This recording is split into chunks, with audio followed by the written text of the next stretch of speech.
Hey guys, welcome back to my channel IAS husband Shivangi. So guys, कैसे हैं आप सब? आशा करती हूँ आप सब ठीक होंगे। आज मुझे जो आप सबसे बातें करनी है वो दो चीज़ों को लेकर बात करनी है। एक तो ये कि मतलब मेरे की ज्योग्राफी के सोर्सेज क्या क्या हैं, एंड दूसरी चीज़ नोट्स को लेकर कि शॉर्ट नोट्स कैसे बनाएं या नोट्स बनाएं या ना बनाएं। इससे रिलेटेड मैं उस दिन लाइव आई थी तो भी बहुत सारी चीज़ें थी और बहुत सब आपने पूछा है, तो जितना भी कमेंट मैं पढ़ पाई हूँ उसके अकॉर्डिंग मैं आपका जवाब जरूर दूंगी और वो देने की मैं कोशिश करूंगी। तो सबसे पहले गाइज चलिए मैं आपको दिखाती हूँ कि ज्योग्राफी में मैं क्या क्या फॉलो कर रही हूँ और किस तरीके से फॉलो कर रही हूँ। ठीक है।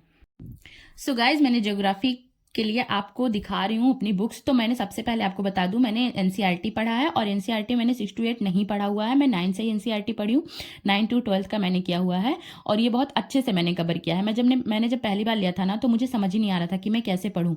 फिर मैंने यूट्यूब पे मधुकर कोटवे सर की क्लासेस थी, उन्हीं से सर से मैंने पढ़ा हुआ था। सर ने काफ़ी अच्छे से समझाया था एनसीईआरटी। तो एक बार जब मैंने कवर कर लिया ना, कहते हैं ना जब नए नए हो तो कुछ समझ नहीं आता है, तो जब मैंने एक बार कवर कर लिया तो मुझे लगा कि एक बार देखते हैं कि कवर हुई कि नहीं। तो जब मैं अपने प्रीवियस ईयर क्वेश्चन देखा, पीवाईक्यूज देखा ना, तो सच बताऊं कि डायरेक्ट क्वेश्चन एनसीईआरटी से सच में पूछे जाते हैं।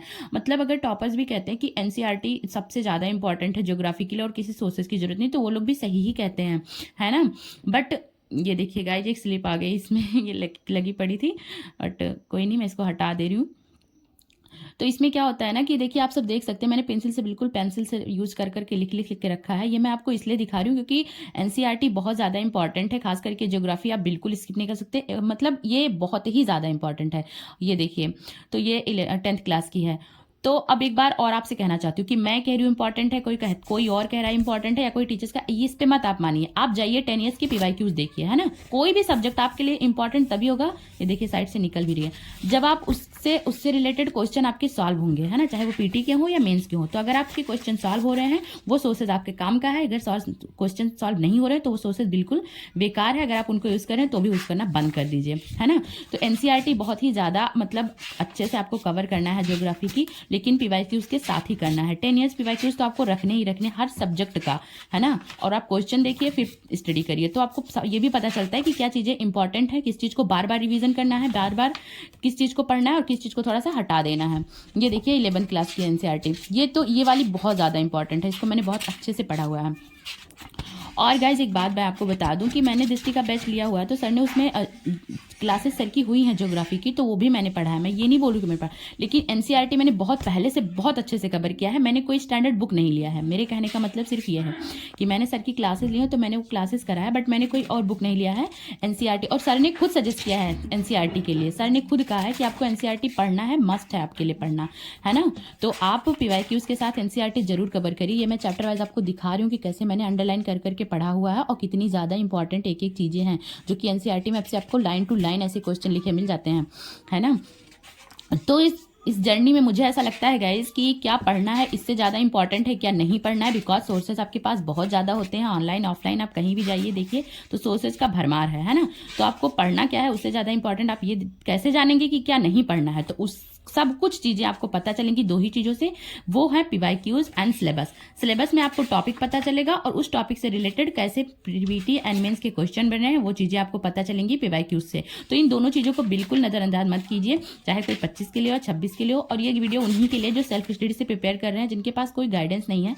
मैं उन्हीं के लिए मतलब जितना मेरे से हो पाता है छोटी छोटी जितनी छोटी छोटी चीज़ें मुझे पता है मैं आप सबके साथ शेयर करती हूँ, मुझे शेयर करना अच्छा लगता है।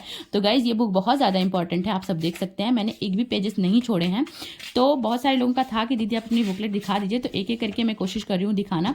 तो ये भी बहुत ज़्यादा इंपॉर्टेंट है, नीचे वाली 12th की है और ये 11th की भौतिक पर्यावरण और भौतिक भूगोल। अब बात करते हैं शॉर्ट नोट्स को लेकर कि मैंने बनाए हैं कि नहीं बनाए हैं, बनाना ज़रूरी है कि नहीं ज़रूरी है।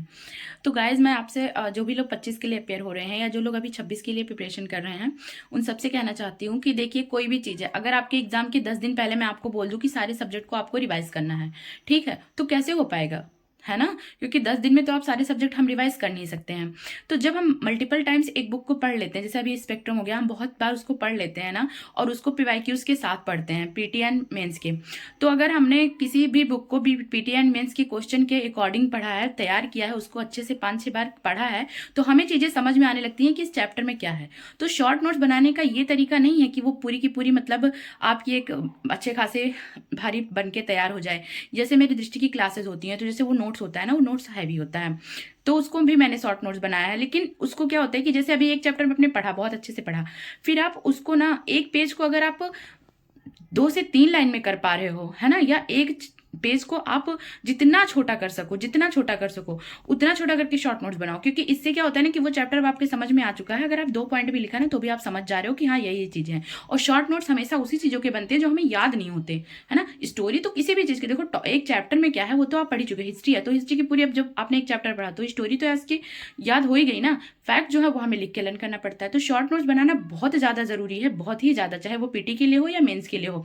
लेकिन आप शॉर्ट नोट्स पीवाईक्यूज के साथ, जैसे जब तक आप पीवाईक्यूज के साथ किसी भी सब्जेक्ट को कवर ना कर लीजिए ना, तब तक शॉर्ट नोट मत बनाइए, क्योंकि आप एक सब्जेक्ट को जाइए देखिए कि पीवाईक्यूज उससे रिलेटेड कैसे आ रहे हैं, पीटी के कैसे आ रहे हैं, कैसे मेंस के आ रहे हैं, उससे आपको पता चलेगा कि कौन सा टॉपिक इंपॉर्टेंट है, कौन सा टॉपिक नहीं इंपॉर्टेंट है। उसी के अकॉर्डिंग अपने शॉर्ट नोट्स बनाइए, और शॉर्ट नोट्स जरूर बनाइए गाइस, प्लीज जरूर बनाइए। मेरे पास सारे सब्जेक्ट के शॉर्ट नोट्स अभी नहीं बन पाए हैं, कुछ ही सब्जेक्ट्स के बने हैं। मैं कोशिश करूंगी मैं अपने शॉर्ट नोट्स आपके साथ शेयर करूं, बट उसका कोई मतलब नहीं है, क्योंकि वो किसी को समझ में नहीं आएगा। मैंने ऐसे 2-2 वर्ड लिख रखे हैं, एक वर्ड लिख रखे हैं, ऐसे ऐसे करके, है ना। तो आप लोग शॉर्ट नोट जरूर बनाइएगा। एंड मिलते हैं अगली वीडियो में, और अगली वीडियो में एक नए टॉपिक के साथ, ठीक है।